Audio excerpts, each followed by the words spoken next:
le fondateur de Wikileaks obtient le droit de faire appel contre son extradition aux États-Unis. Julian Assange a obtenu l'autorisation de faire appel de son extradition vers les États-Unis, où il est accusé d'avoir divulgué des secrets militaires. La décision intervient après que 2 juges ont reporté en mars leur décision sur la possibilité pour Assange de poursuivre ses appels. Les juges ont autorisé l'appel sur 3 aspects, à moins que les États-Unis ne fournissent des assurances si satisfaisantes. Ces assurances concernent notamment la possibilité pour Assange de se prévaloir du premier amendement de la Constitution américaine, qui protège la liberté d'expression, et le fait qu'il ne soit pas discriminé lors du procès en raison de sa nationalité, ni exposé à la peine de mort.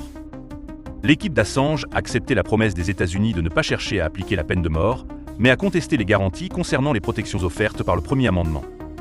Les avocats ont argué que l'assurance donnée par les États-Unis n'était pas que Assange pouvait compter sur les droits du premier amendement, mais simplement qu'il pouvait les invoquer, soulevant des doutes sur leur efficacité. Pendant l'audience, il a été souligné que les procureurs américains n'avaient pas offert de garantie spécifique permettant à Assange de bénéficier pleinement de la protection du premier amendement en raison de son statut d'étranger. De plus, l'équipe d'Assange pointe un silence assourdissant des procureurs américains sur cette question. En dehors du tribunal, Stella Assange, son épouse, a exprimé un soulagement et a appelé le président Joe Biden à y faire ce qu'il faut en abandonnant la poursuite judiciaire contre son mari, soulignant l'impact de cette affaire sur leur famille et les valeurs journalistiques défendues par Assange.